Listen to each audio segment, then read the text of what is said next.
അപ്പോൾ തുടങ്ങാം. ഈ തെണ്ടി എൻ്റെ ഫസ്റ്റ് അടിച്ചുകൊണ്ട് പോകുമെന്നൊക്കെയുള്ള വിഷമത്തിൽ ഞാൻ ഇരിക്കുക. അതായത് നായകൻ സിനിമയിൽ പറയുന്ന പോലെ നീങ്ക നല്ലവരാ കെട്ടവരാ എന്നറിയാൻ മേലാത്ത രണ്ടുപേരായിട്ടാണ് ഞങ്ങളെ അവിടെയുള്ള ഞങ്ങളുടെ സുഹൃത്തുക്കളെല്ലാം കൺസിഡർ ചെയ്തിരുന്നത്. മത്സരം നടക്കും. 1ാം സ്ഥാനം എനിക്ക്, 2ാം സ്ഥാനം നിനക്ക്.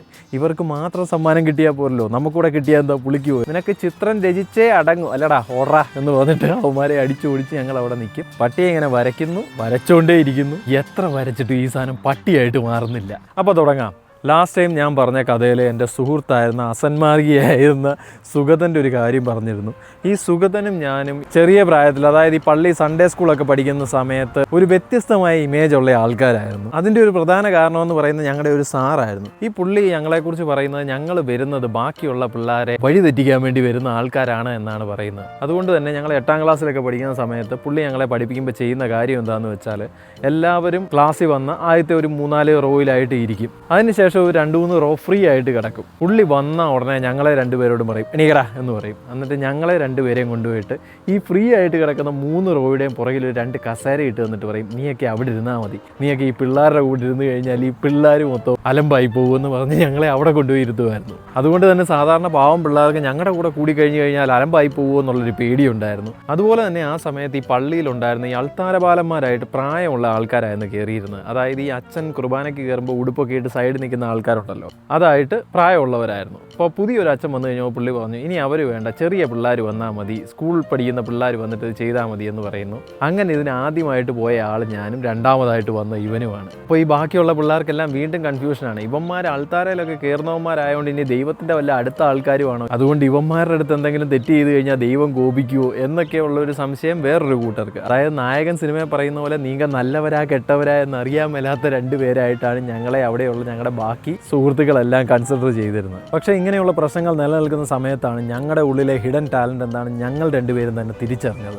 ആ സംഭവ കഥ പറയാം. എല്ലാ വർഷവും ഏറ്റവും അവസാനമായിട്ട് സൺഡേ സ്കൂളിൽ ഒരു പരിപാടി നടത്തും, അതായത് ഒരു കോമ്പറ്റീഷൻ. അങ്ങനെ ഒരു ഞായറാഴ്ച ഈ പരിപാടികൾ നടക്കുന്ന ദിവസമാണ്. അപ്പോൾ എല്ലാവരും പരിപാടികൾക്കായിട്ട് ഇങ്ങനെ അങ്ങോട്ട് ഓടുന്നു ഇങ്ങോട്ട് ഓടുന്നു, ഇങ്ങനെ ഭയങ്കരമായിട്ട് ബിസി ആയിട്ട് നടക്കുകയാണ്. ഞങ്ങൾക്ക് രണ്ടുപേർക്കും പ്രത്യേകിച്ച് ഒരു പണിയില്ലാത്തതുകൊണ്ട് ഞങ്ങൾ രണ്ടുപേരും ആൾക്കാരൊക്കെ പോകുന്നതൊക്കെ ഇങ്ങനെ നോക്കി അതിലെ കൂടി ഇങ്ങനെ നടന്നുകൊണ്ടിരിക്കുകയാണ്. പ്രത്യേകിച്ച് ഒന്നും ചെയ്യാനില്ല. അങ്ങനെ നടന്ന് ഞങ്ങൾ വെറുതെ സ്റ്റാഫ് റൂമിൻ്റെ മുമ്പിൽ വന്നപ്പോഴാണ് കാണുന്നത് അവിടെ ഒരു ബെഞ്ച് ഇട്ടിട്ടുണ്ട്. ആ ബെഞ്ചിൻ്റെ പുറത്ത് കുറച്ച് A4 പേപ്പേഴ്സും വെച്ചിട്ടുണ്ട്. ഓരോ പേപ്പറിന് മുകളിലും എഴുതിയിട്ടുണ്ട് പാട്ട് മത്സരം, പ്രസംഗ മത്സരം, ഡാൻസ്, ഇങ്ങനെ ഓരോന്നോരോന്ന് എഴുതിയിട്ടുണ്ട്.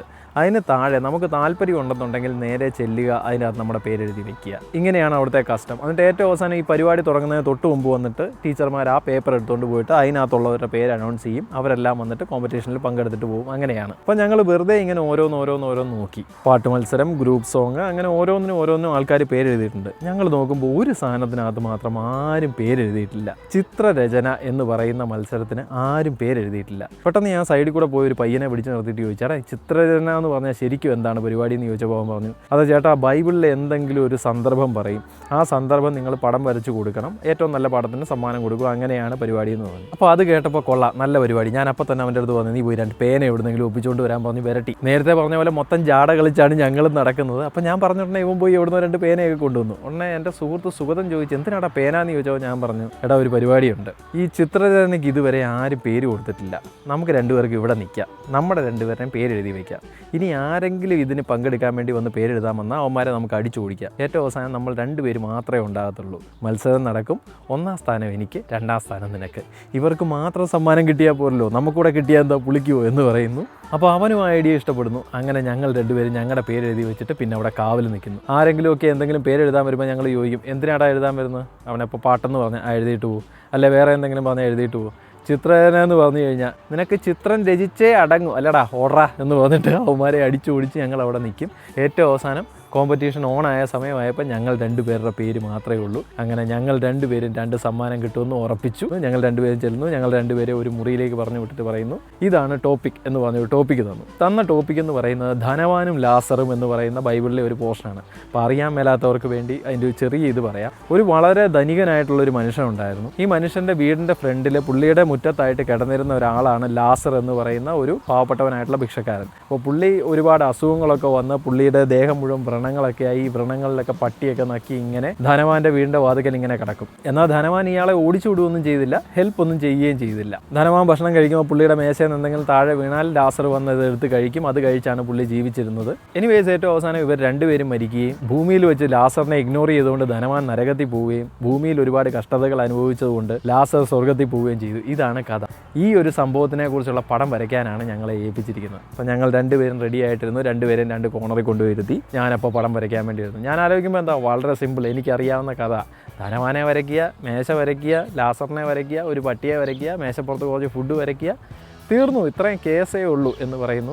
ഞാൻ ഐശ്വര്യമായിട്ട് ആദ്യം തന്നെ ഒരു പട്ടിയെ അങ്ങ് വരച്ചേക്കാമെന്ന് തോന്നി പട്ടിയെ വരയ്ക്കുന്നു. പട്ടിയെ ഇങ്ങനെ വരയ്ക്കുന്നു, വരച്ചുകൊണ്ടേ ഇരിക്കുന്നു. എത്ര വരച്ചിട്ടും ഈ സാധനം പട്ടിയായിട്ട് മാറുന്നില്ല. ഒന്നുകിൽ ഞാൻ വരയ്ക്കുന്ന സാധനം എന്തെങ്കിലും ആംബ്യൂട്ടേഷനൊക്കെ ചെയ്ത ഒരു പട്ടി പോലെയാകും, അല്ല എങ്കിൽ ക്ലോണിങ്ങിലൂടെ ഉണ്ടാക്കിയതോ അല്ലെങ്കിൽ എന്തെങ്കിലും ഡീഫോർമേഷനിൽ ഉണ്ടായി വന്ന ഒരു പട്ടി പോലത്തെ സാധനമായിട്ട് മാറും. എങ്ങനെ നോക്കിയിട്ടും എനിക്കൊരു പട്ടിയെ വരയ്ക്കാൻ പറ്റുന്നില്ല. ഞാൻ കിടന്നങ്ങ് കഷ്ടപ്പെടുകയാണ്. അപ്പോഴേക്കും ഏകദേശം എൻ്റെ ഗ്യാസ് പോകുന്ന അവസ്ഥയായി. അതായത് പട്ടിയെ വരയ്ക്കാൻ എനിക്ക് പറ്റുന്നില്ലെങ്കിൽ ഞാൻ എങ്ങനെ ധനവാനെ വരയ്ക്കും, എങ്ങനെ ലാസറിനെ വരയ്ക്കും, ഞാൻ എങ്ങനെ അവരുടെ വീട് വരയ്ക്കും? ഒരു രക്ഷയില്ല.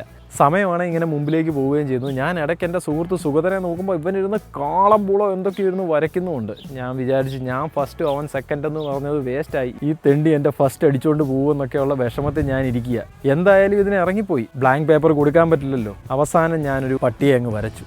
വരയ്ക്കുന്നത് എങ്ങനെയാണെന്ന് ചോദിച്ചു കഴിഞ്ഞാൽ 1 2 3 4 കാല്, ഒരു വാല്, ഇങ്ങനെ വന്നിട്ട് തല, അങ്ങനെ എന്തോ ഒരു രൂപം ഞാൻ വരച്ചു. പക്ഷേ ഇതേ പേപ്പർ എൻ്റെ കയ്യിൽ വെച്ച് നീട്ടിയിട്ട് ഇതെന്ത് സാധനമാണെന്ന് ചോദിച്ചു കഴിഞ്ഞാൽ ഞാൻ പോലും പട്ടിയെന്ന് പറയുകയില്ല.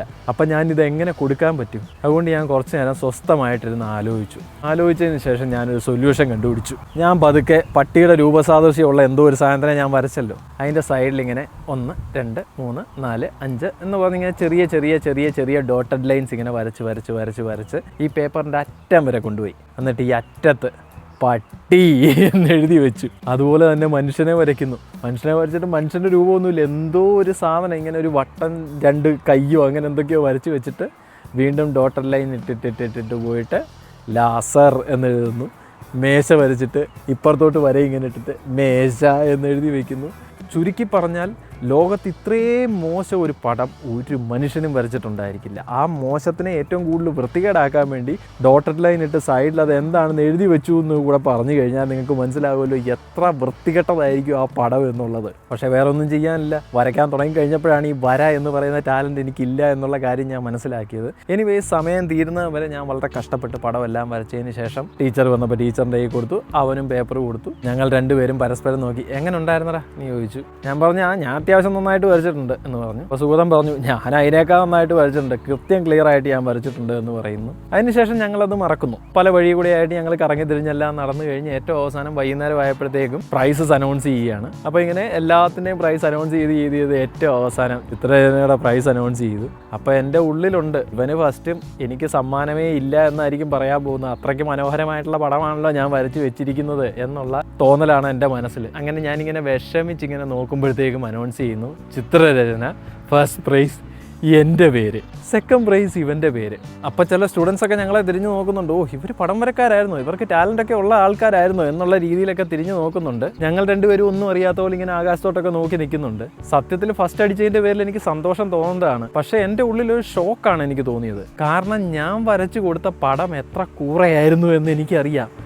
എനിക്ക് ഫസ്റ്റും ഇവന് സെക്കൻഡും കിട്ടണമെന്നുണ്ടെങ്കിൽ ഇവൻ വരച്ചു കൊടുത്ത സാധനം അതിനേക്കാൾ എത്രയോ വലിയ കൂറയായിരിക്കുമെന്ന് ചിന്തിച്ചാണ് ഞാനപ്പോൾ അവിടെ നിന്നത്. എനിവേ സമ്മാനദാനം വന്നു. എനിക്കൊരു പ്ലേറ്റും അവനൊരു ഗ്ലാസ്സുമാണ് സമ്മാനമായിട്ട് കിട്ടിയത്. ഏതായാലും ഈ പരിപാടി കൊള്ളാമെന്ന് ഞങ്ങൾക്ക് മനസ്സിലായി. പിന്നീടുള്ള 2 വർഷം ഞങ്ങളുടെ 9ാം ക്ലാസ്സും 10ാം ക്ലാസ്സും സൺഡേ സ്കൂളിൻ്റെ ആനുവൽ പരിപാടി നടക്കുന്ന സമയത്ത് സ്റ്റാഫ് റൂമിൻ്റെ മുമ്പിൽ ഞാനും ഇവനും ഇതേപടി നിൽക്കും. ചിത്രരചനയ്ക്ക് ആരെങ്കിലും പേര് കൊടുക്കാൻ വേണ്ടി വന്നാൽ അവനെ അടിച്ചു ഓടിക്കും. ഞങ്ങൾ രണ്ടുപേരുടെയും പേര് മാത്രം, ഫസ്റ്റ് എനിക്ക്, സെക്കൻഡ് അവന്. അങ്ങനെ അടുപ്പിച്ച് 3 വർഷം 3 പ്ലേറ്റ് എനിക്കും 3 ഗ്ലാസ് അവനും കിട്ടി. കാഞ്ഞിരപ്പള്ളിയുടെ അജയരായ മൈക്കലാഞ്ചലോയും പിക്കാസോ ആയിട്ട് ഞങ്ങൾ രണ്ടുപേരും മാറിയത് ഈ ഒരു സംഭവത്തോടെയായിരുന്നു. ഒരു കണക്കിന് 10ാം ക്ലാസ് കൊണ്ട് ഈ പരിപാടി നിർത്തിയത് നന്നായി. അല്ലായിരുന്നെങ്കിൽ ഞങ്ങൾ ചെറുതായിട്ട് അങ്ങ് അഹങ്കരിച്ചു പോയേനെ ഞങ്ങളുടെ ടാലൻറ്റിനെ കുറിച്ച് ഓർത്തിട്ട്. എനിവേസ് ഞാൻ ഇന്ന് പറഞ്ഞത് ടാലൻറ്റ് എന്ന് പറയുന്ന ഒരു കാര്യത്തിനെ ബേസ് ചെയ്തൊരു സംഭവമാണ്. ഞങ്ങൾ ചെറുപ്പത്തിൽ ഞങ്ങളുടെ മഹനീയമായ ടാലൻറ്റ് തിരിച്ചറിഞ്ഞതാണെങ്കിൽ നല്ല പ്രായമായതിനു ശേഷം സ്വന്തം ടാലൻറ്റ് തിരിച്ചറിഞ്ഞ ഒരു വ്യക്തി എന്നോടത് കമ്മ്യൂണിക്കേറ്റ് ചെയ്തിട്ടുണ്ട്. അതെനിക്ക് ഒരിക്കലും മറക്കാൻ പറ്റാത്തൊരു സംഭവം കൂടെയാണ്. ആ ആളാരാന്നും ആ സംഭവം എന്താണെന്നും ഇനി ഞാൻ വരുമ്പോൾ നിങ്ങളുടെ അടുത്ത് പറയാം. So till we meet again, this your neighbour Mallu RJ Sherin, signing of.